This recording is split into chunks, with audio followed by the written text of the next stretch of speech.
Dear daughter, I'm writing this as a diary entry, because you never know when words can become either a refuge or a trap. If you ever find yourself lost in a love that feels more like a prison than a sanctuary, I want you to know what to look for. Once, I was sitting at the dinner table. The light was soft, the food was delicious, and he smiled at me. But when I said I wanted to go out with my friends on Friday, his expression changed. It wasn't an explosion. It was a silence that sliced through the air, a shadow that darkened the moment. The sparkle in his eyes vanished, and I felt wrapped in a chilling discomfort. And it was then that I realized something dark. It wasn't love. It was control disguised as concern. The first sign is the sudden shift in the atmosphere, when your words provoke disproportionate reactions. The second is reduced freedom. You notice that your choices start to be questioned, as if there's a test for every decision you make. The third is devaluation. Comments that are meant to be encouraging, but come off as thinly veiled criticisms. And remember, it's not just what is said, but what isn't. The fourth sign is the use of silence. That moment when the conversation stops, and you find yourself trying to understand the emotions that haven't been expressed. The fifth sign is emotional manipulation. You start to feel guilty for having your own opinions or desires. The sixth, subtle barriers. Friends who are no longer welcome, activities that become taboo. And finally, the seventh sign, the most treacherous, conditional love. Love that demands your choices as a form of currency.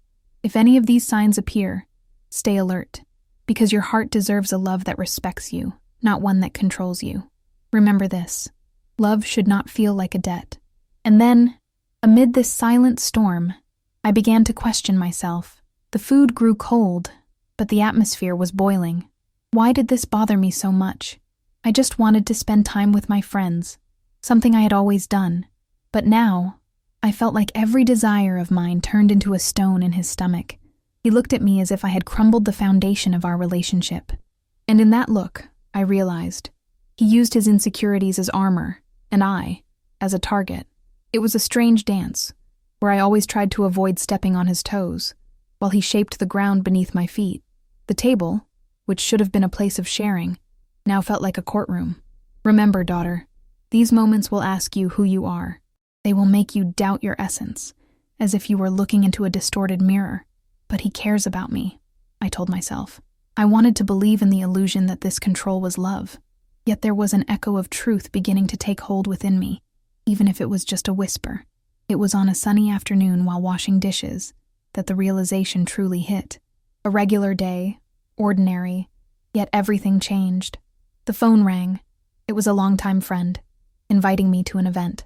As soon as I shared the news at home, I saw the spark in his eyes fade away again. But this time, it wasn't just the silence that weighed in the air. It was a look that carried a warning, as if he were analyzing every word I said, waiting for a slip-up. Why do you need to go out with them? Don't you think it would be better to stay here? The question hung in the air, floating between us. It was a gentle invitation for me to reconsider, but the softness disguised a rising pressure, like a balloon about to burst. Then I realized, this wasn't love. It was a pattern, a routine I had allowed, as if it were part of the commitment. The promises that everything would be okay if I just gave in a little more. I was trading my freedom for approval, and in this game, I always ended up losing. The most treacherous sign was when I realized my laughter was no longer a sincere echo. It had become a performance. The laughter that once filled the empty spaces began to sound hollow, a shadow of what should have been genuine. And I wondered, how did I end up here? What made my being feel so small? However, the true revelation came from an unexpected place. I remember one night when we were watching a movie. On screen, a couple was struggling against hardships, and I unconsciously sought comfort in their words.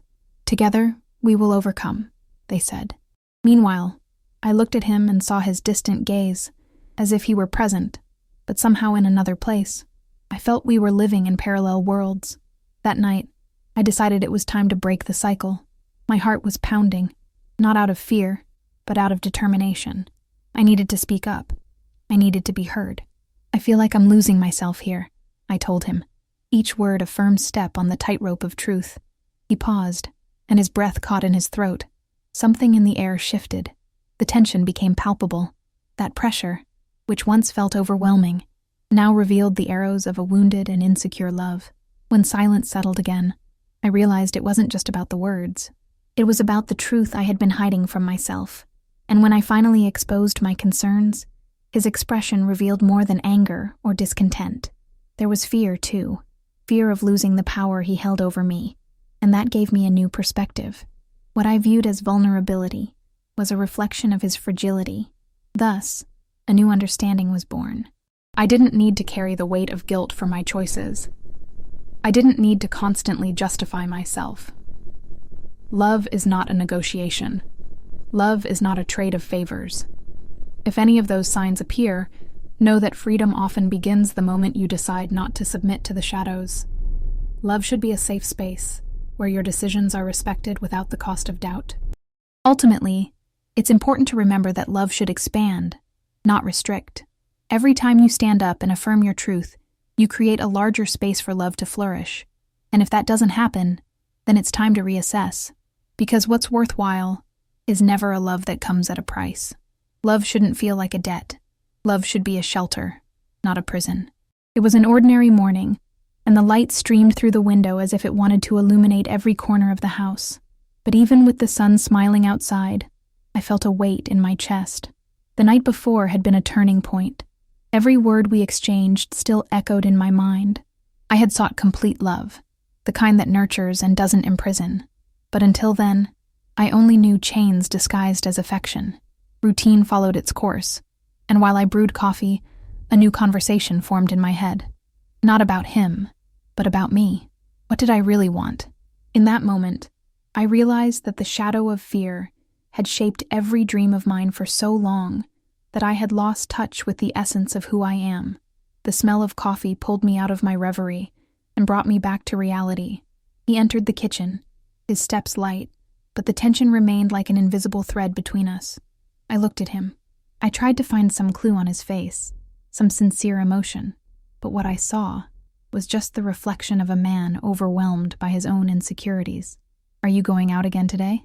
he asked, in a tone that tried to sound casual. But the words came out laden with a weight that reminded me of the atmosphere from the night before. There was an underlying expectation, as if his question was a test, a concealed trap.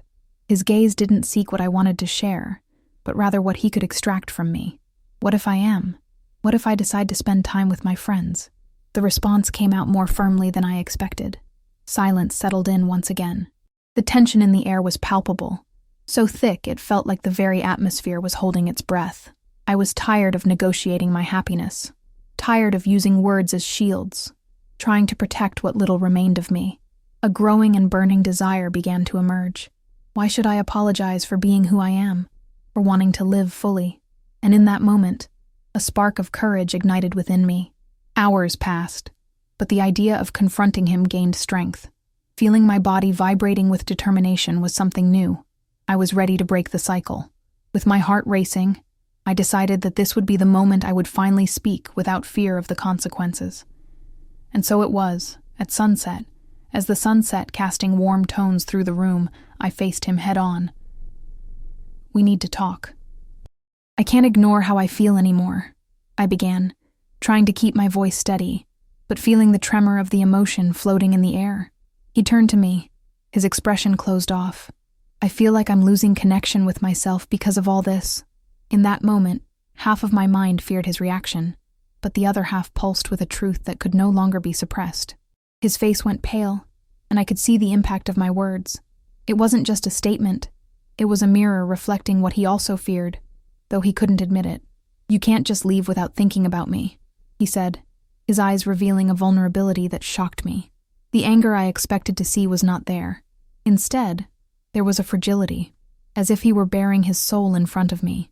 There, in that cramped space where love should flourish, each of us was armed with distinct fears. "This is exactly what I'm talking about," I replied, words flowing now like a river finally breaking free of barriers. "You expect me to consider your emotions above my own, and that's not fair. I have my own life, my own desires. Control is not love." He looked away, lost in a sea of thoughts. Something inside me swayed between compassion and frustration.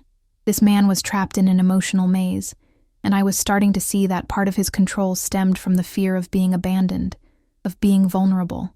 The tension between us was almost tangible, but the change I sought had already begun to happen. He wasn't struggling against me. He was battling himself, and in that understanding, a new pain emerged: compassion. Each of us had built walls around our hearts, not to avoid love, but to defend what seemed to be a necessity. The truth weighed heavily, and the freedom I so desperately longed for was now before us, waiting for both of us. What you need to understand is that true love respects space. Love is not possessiveness. It is not manipulation, I continued, my voice steadying, and I'm here to find out if this is possible between us. He remained silent, and that, in a way, was already a victory. The silence was no longer a sign of distance, but a space for reflection. Thus, the conversation evolved into something deeper than I had imagined. We began to explore the wounds that fueled our behaviors. Every shared word became like a key, unlocking doors that had long been shut.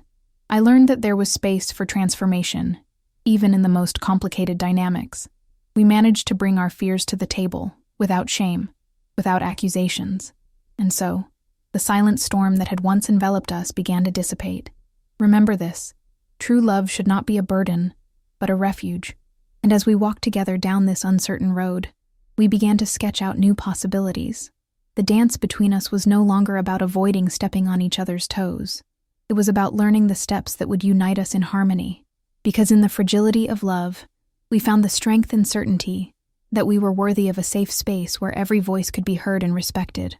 And it was in that moment of vulnerability that I realized the power of our dialogue. We were no longer just two people trying to survive in a sea of expectations and insecurities. For the first time, we were building a bridge between our fears. The words that had once sounded like weapons were now becoming tools for understanding. That night, as we spoke about our desires and fears, I could see not only his fragility, but also my own. Each tear that fell was a fragment of a past I was no longer willing to carry. I remembered moments when I had silenced my own voice for fear of displeasing others. In truth, I was carrying old wounds, patterns that repeated themselves without my noticing. He seemed to sense my discomfort, and instead of pulling back, he leaned in closer. "I didn't know you felt this way," he said, with a look that asked for forgiveness. It was an invitation for me to allow myself to be authentic as well. The anger and pain I had held inside became sincere words. I shared memories of past loves that had shaped my way of loving, and I saw his eyes fill with understanding. There was something liberating in exposing our scars, as if together we were creating a space where the past no longer defined us. There, in the warmth of that room lit by the setting sun, each of us began to discover the other, not as an object of possession, but as an individual. Love should be a fertile ground for growth, not a barren land of demands. And when the conversation finally calmed down, we allowed space for silence, a silence that was no longer oppressive, but filled with possibilities. What had once been a chasm between us was gradually transforming into a flowing river of acceptance. The connection we sought didn't require sacrifice. It was built through mutual understanding. So, we decided to take a step forward, an unwritten but profound commitment to respect each other's space, allowing our voices to echo without fear of retaliation. The freedom we longed for began to blossom. I didn't need to negotiate my essence to be loved. He also didn't need to control to feel secure. New promises were born between us, a genuine pact, and at the end of that night, as the stars began to shine outside, I knew we were just starting to explore who we could be together.